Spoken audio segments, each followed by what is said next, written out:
Hello and welcome to the flipped instructional recording for 3.04 Sound, Vibration, and Waves. If you struggle with note taking, listen for the parts of the lesson I tell you to add to your notes page. This can be very helpful in teaching you how to take notes. I will be covering the guiding questions, so you want to be sure to jot down those answers too, so that you can update your slide or your page for your science notebook after you finish this lesson. So as we get started in the lesson, sound waves, we know that sound is carried as waves of energy that travel through many media, including air, water, and solids.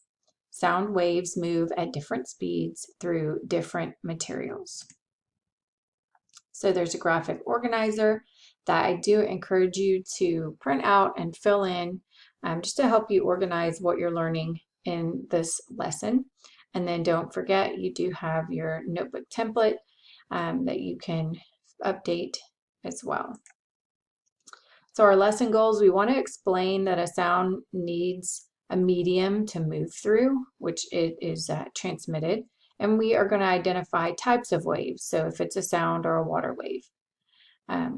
Let's see, here are our guiding questions. I'm going to go ahead and take a little screenshot of those to put over to the side. And we'll jump into the lesson content.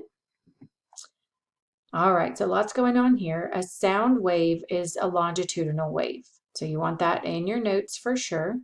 And we know that there are two types of waves, transverse and longitudinal. We talked about that in the very first lesson, 3.01. So in transverse waves, the particles vibrate perpendicular to the motion of the wave. And in a longitudinal wave, the particles vibrate in the direction of motion of the wave. So we know the crest of a transverse wave corresponds to the compression of a longitudinal wave. Conversely, the trough of a transverse wave corresponds to the rarefaction of a longitudinal wave. So that's a lot to take in there. We're going to look at this picture and make sure that we understand that paragraph. There's a lot going on. So sound again is a longitudinal wave. We need to know that. And the particles of the medium vibrate back and forth in the direction that the sound wave is moving. So this whole sentence would be great to have in your notes. Another thing you may want is this picture drawn in your notes. So when you're looking at a longitudinal wave, notice the compression, what it looks like. You can kind of think of an accordion, like the musical instrument. And then you can look at rarefaction. So in a wavelength, okay, and that you can see the direction of the wave is going left to right. The rarefaction, it looks more spread apart. So imagine like a slinky, if you've ever played with that toy and you pull it apart and back together. So the compression's when it's going to go together. The rarefaction is when it's moving apart. Okay, so that's in a longitudinal wave. I would draw that diagram into your notes. And then you've got in a transverse wave, you have the crest, remember the trough. Equilibrium is along that line. And so you're able to just see the difference in what the wave looks like. So this is what a transverse wave looks like. All right, so as we go to the next slide, it says particles vibrate to make a sound. Consider a tuning fork. It's a device to make a pure tone. You strike one arm of the tuning fork against a surface or with a rubber mallet, and it emits a sound. How does it make a sound? So when you strike a tuning fork, you impart kinetic energy to it.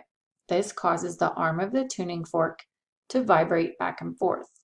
As the arm moves outward, it compresses the air molecules in its path, thereby creating a compression.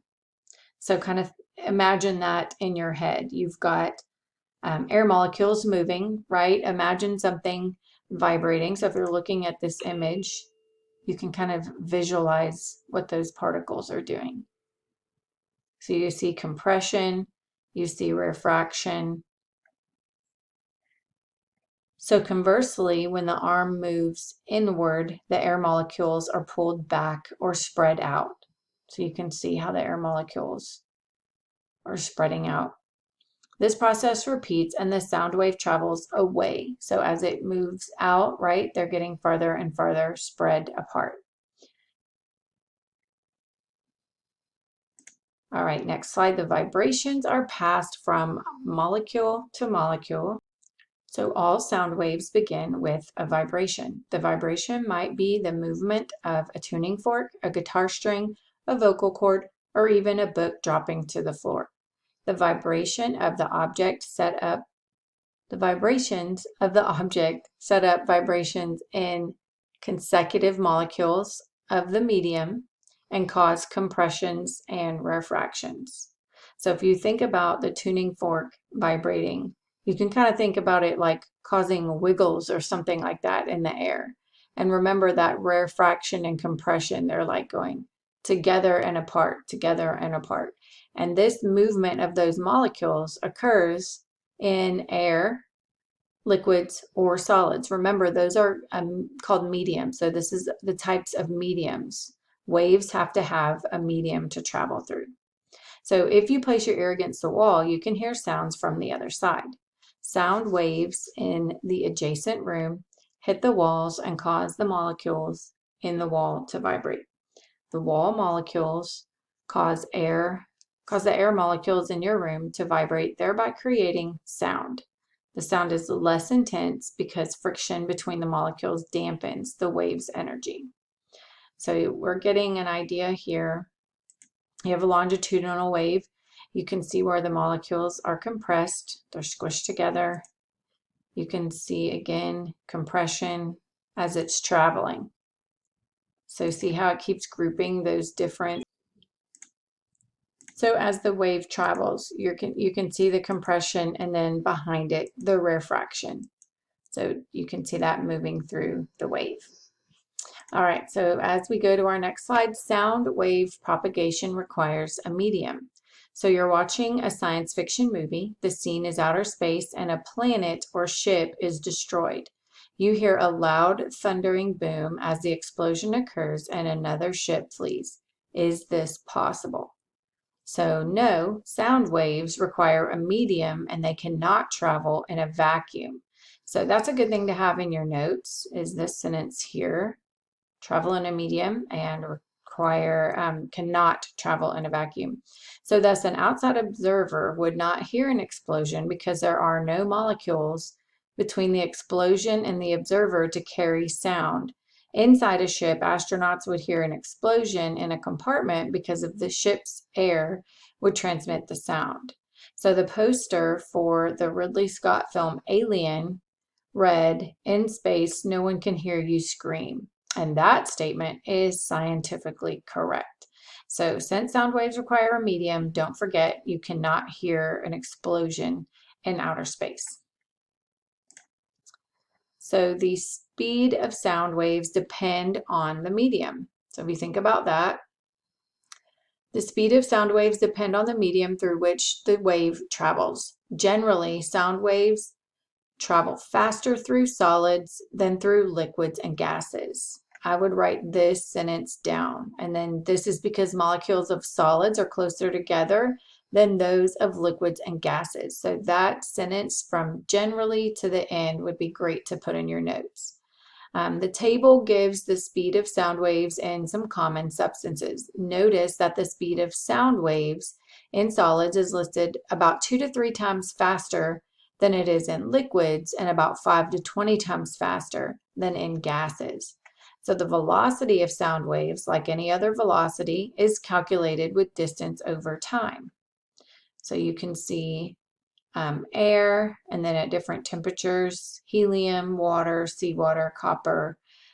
So looking at those, you're able to see the difference in how fast they travel. The speed of sound waves varies with temperature. You may have noticed that the table of speed of sound waves specifies temperatures. The speed of sound waves depends on the temperature of the medium. For example, the passage of sound waves through air is faster at higher temperatures. So that's an important thing to know. The passage of sound waves through air is faster at a higher temperature. And so it says, for example, the passage of sound waves through air is faster and higher in temperatures, provided the volume remains the same. So at higher temperatures, air molecules move faster, collide more frequently, and transmit vibrations faster. So that last part may be important too. And it just occurred to me that we haven't stopped for the guiding questions. So if I'm looking back at the guiding questions, question 1 is, what is a sound wave? And so we see that on slide 1, sound wave is a longitudinal wave. It's a kind of wave. And then how do sound waves form? So that's on the next page. Particles vibrate to make sound. That's guiding question 2. And then 3, it talks about, can sound waves exist in a vacuum? And we just talked about that. No, because they require a medium. So that's number 3. And then the next question, kind of back to where we were, what does the speed of sound waves depend on, and give examples? So it depends on the medium it's traveling through, and examples would be a solid. It's going to travel through a solid faster because the molecules are closer together. And so you could give the example of water, copper. You could give those miles or meters per second. I'm sorry, meters per second. So copper is 3,560 meters per second. So that's much faster than we're looking at this liquid, seawater, and then a gas, air. So that answers number 4. And then how does the speed of sound waves vary with temperature? So we're just talking about that because the speed of sound depends on the temperature of the medium. And we just read through that. The higher the temperature provides, the volume has to stay the same, but the higher the temperature, the molecules will move faster, collide more frequently, and transmit vibrations faster. So that is the answer to number 5. All right, so here's the notebook activity, and don't forget that these are extra credit. So they can be uploaded under content, and then you have that little extra credit module pop up. You can see those drop boxes. It says create a model in your science notebook that shows how sound waves travel through different materials. Your model could be a drawing or a description. So either way. So in your model, you've got to identify the relevant components, including the amplitude and the frequency of the wave, various materials through which the waves are transmitted, characteristics of the wave after it has interacted with a material, and then that includes the frequency, amplitude, and wavelength, and then the position of the source of the wave. So for an example, you need to think about like a light wave. So let's think about a flashlight shining through water. And so you're going to want to choose, go ahead and choose an object, sound wave traveling through. So you have a speaker, maybe you have sound waves going through water, through air, something like that. So you can show through a solid, like through a wall.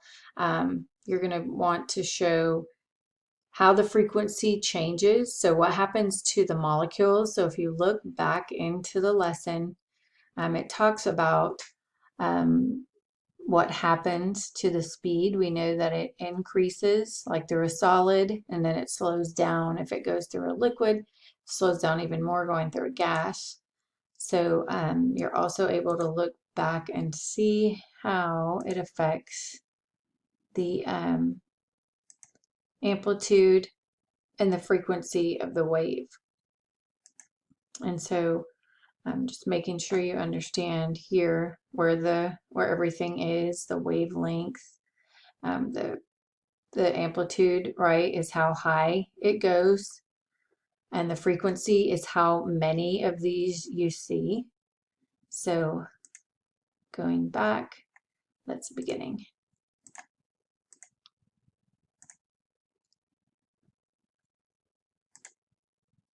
Going back this way, it's just making sure your model and your image shows the amplitude and the frequency. So you're drawing that, right, of the wave. So you've got a consistent wave pattern. That's all it's saying there. You're also showing your wave going through. So in your image, you would need to draw out like maybe a wall, maybe water, or air, right? So at least two different mediums. And then you'll have to write out characteristics of the wave after it's interacted with the material. So what happens to its frequency, amplitude, and wavelength as it goes through a wall, right? So does the frequency become, you have more little curves in there, more of the little wave looking things? The frequency, is it higher? Is it spread out more? Is the frequency occurring less often? The amplitude is how high it goes, right? Does it crest higher than it did before? And the wavelength, right? The distance between waves, what happens as it goes through a solid or a liquid or a gas? And then make sure you have the position of the source of the wave. So showing like the wave coming from like a stereo speaker or a person talking, something like that. So that's how you would draw that out.